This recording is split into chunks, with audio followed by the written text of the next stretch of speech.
going on, y'all? I want to talk to y'all today about 6 different topic matters that I was thinking about. One was not subscribing to anybody's suggestions to mediocrity. The second one was that you'll know when the right time is by listening to yourself. The third one was, is that nobody knows and nobody is a guru, no matter how many accomplishments that they have. Number 4 is that nobody can tell you or understand how you feel. Number 5 is that content creation is the new 9 to 5. And number 6 is to simply consume like an artist. So I'll go ahead and talk about the first one, which was that do not subscribe to anybody's suggestions to mediocrity. And the reason why I say don't subscribe to anybody's forms of mediocrity is because many times, there's a job that you might have, or there might be a new job that you're going to, or there's in different places and spaces, there are these cultures. And I would say that in different cultures, it oftentimes can make people feel very comfortable if they can get you to, do things in a way that they do things. And I think that we all have this level, this way that we do things. I think for example, right now by this time in my life, I feel like I've really discovered what my style is. And you kind of got to be careful about it, because even no matter how much you think you know about where you are in life, the more you think you know, the less that you could potentially learn. But you know what I'm saying? I don't want to go too far into that one, but I just want to say don't subscribe to anybody's suggestions to mediocrity, because your level of productivity, or just the way you do things and the way that you move in order to maintain that sense of positivity or essence that it is that you have that makes you who you are, you can't get in a style or assimilate with other people's cultures, because it'll potentially take away that which breathes inspiration into your actual process. You know what I'm saying? So that's the thing that I have to kind of think about for myself, is just not, just continuing to make sure I feel what is real for me, and not joining in on any other ideas. I'm not saying be, calloused or hard to the point that you can't receive what somebody else has to give to you. But I just think that there just becomes a time, like I said before, where you realize your own personal style, and you realize what elements make you who you are, and then you need to kind of vibrate at that level. Point number 2 that I wanted to kind of talk about was that you'll know when the right time is by listening to yourself. I think that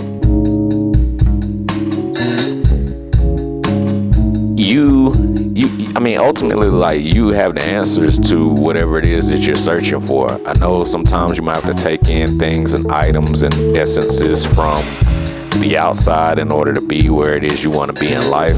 But I think that the more we trust ourselves, and the more that we allow ourselves to kind of determine what is real based upon what we feel, I think we get an opportunity to continue to manifest into that which is what we're supposed to become. You know what I'm saying?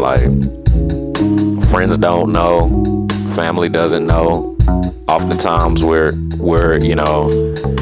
like a flower in a garden that has many flowers just like ourselves. But when you look in gardens, oftentimes there's that one kind of mutation where, all of a sudden you got this one purple one that just kind of pops up out of a whole sea of yellow flowers. And I think that we got to endeavor to continue to become what it is that we feel like we're supposed to be becoming, because, we're trusting ourselves. And if things don't feel right, then maybe it's not right. You know what I'm saying? So that is point number 2. Point number 3 is, I won't say, the point, but just kind of like topic matters that I wanted to kind of cover. Point 3 is that nobody knows. Nobody's a guru, no matter how many accomplishments that they have. There's many times, I'll say, even just in the course of this week, I had a person that I met that has played, on so many amazing projects,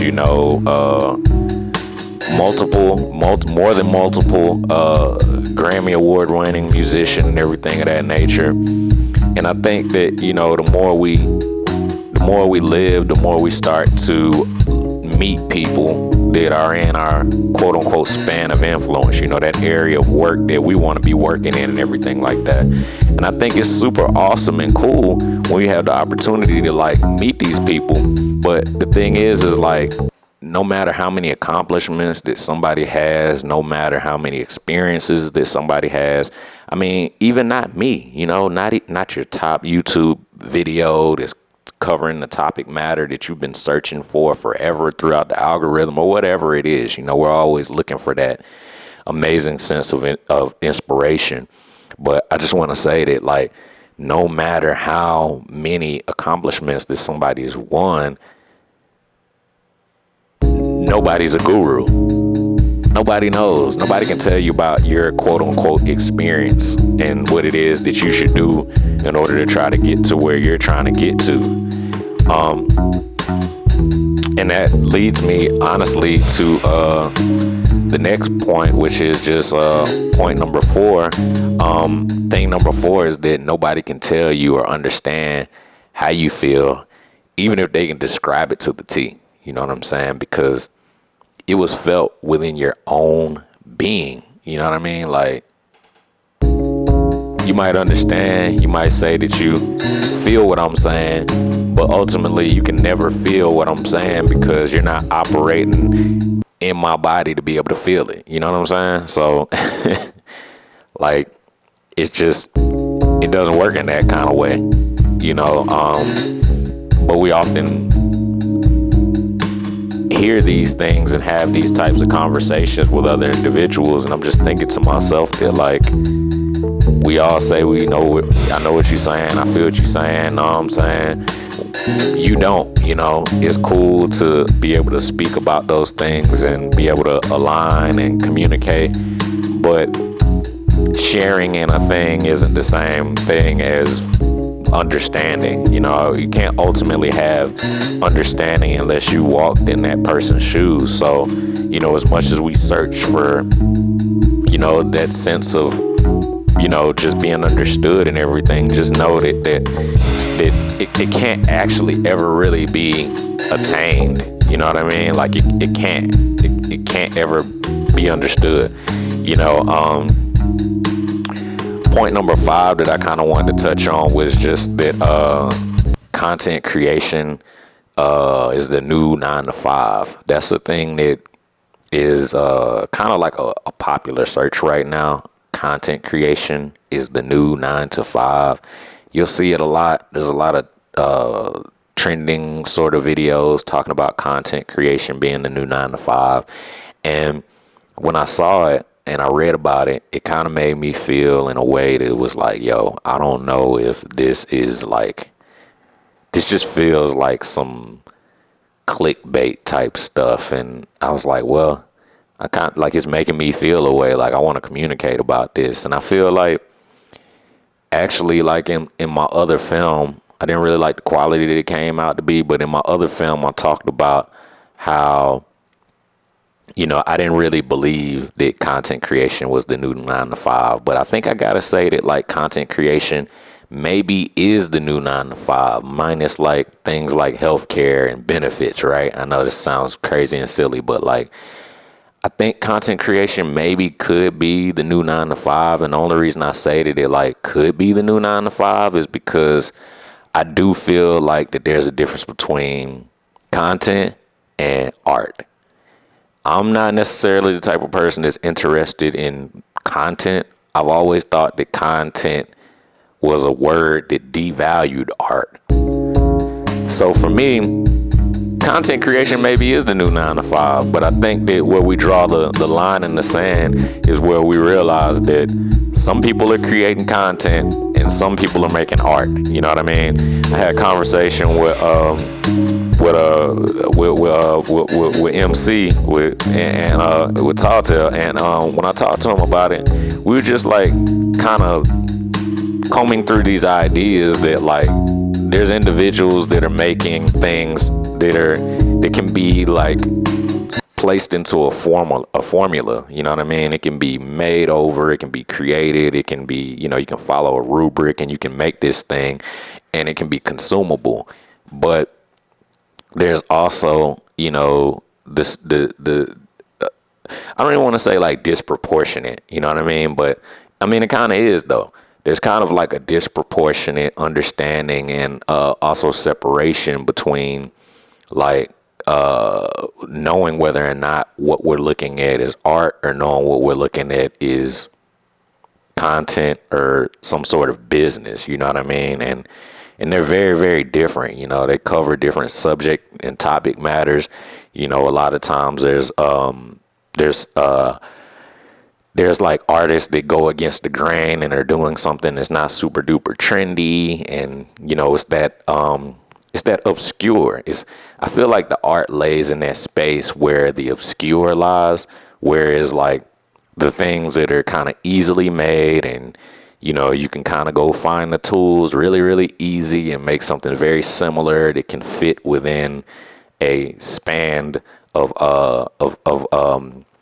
interest that a large amount of people have found to be interesting, whereas artists are often doing this different thing, expressing these ideas that are more in an outlier type of subject matter, and not very easily placed in a categorical kind of grouping. You know what I mean? I feel like that's maybe where the art sits. You know what I'm saying? And so that kind of content creation being the new 9 to 5, that was the 5th point that I wanted to kind of talk about really quickly in the video.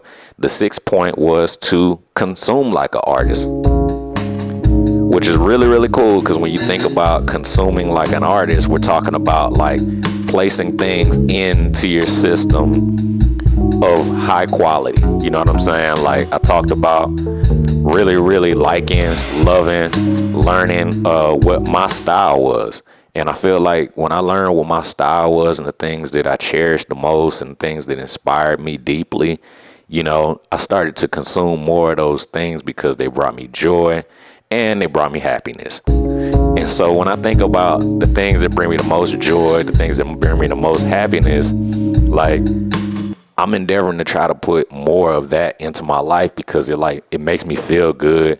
It feeds me.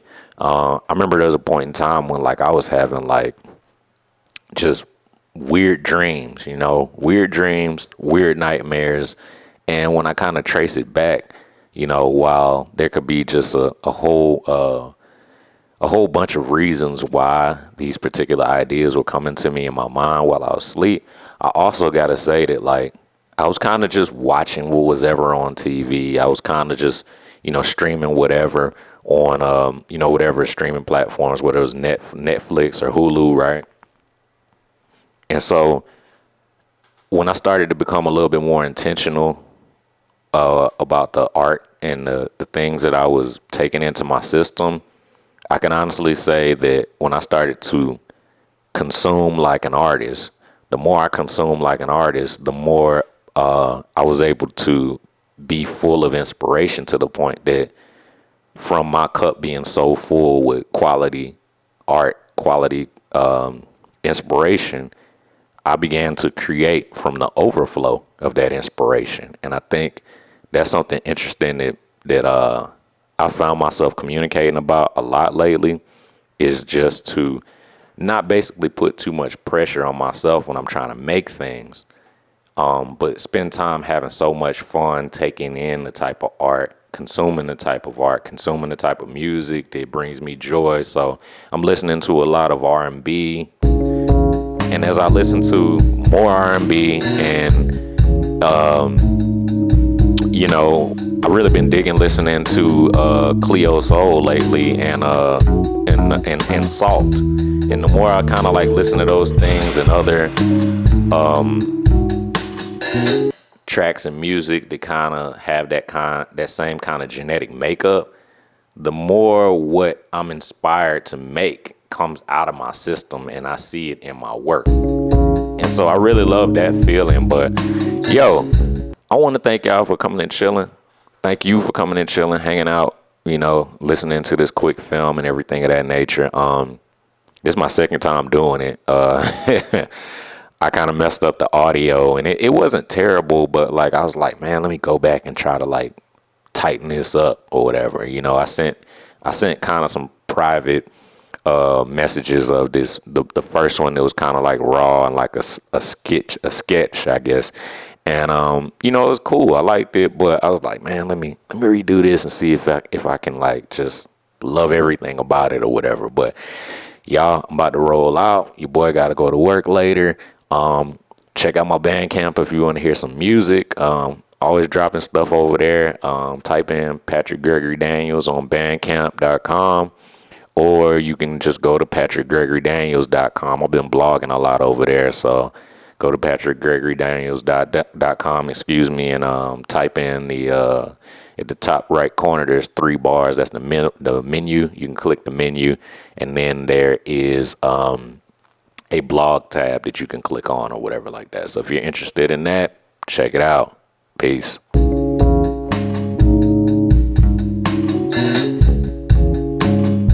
This is something new that I've been working on. I've been kind of listening to it like every day just because it gives me a nice feeling. I feel like I can take my time kind of listening to it. So I haven't been trying to rush releasing music lately.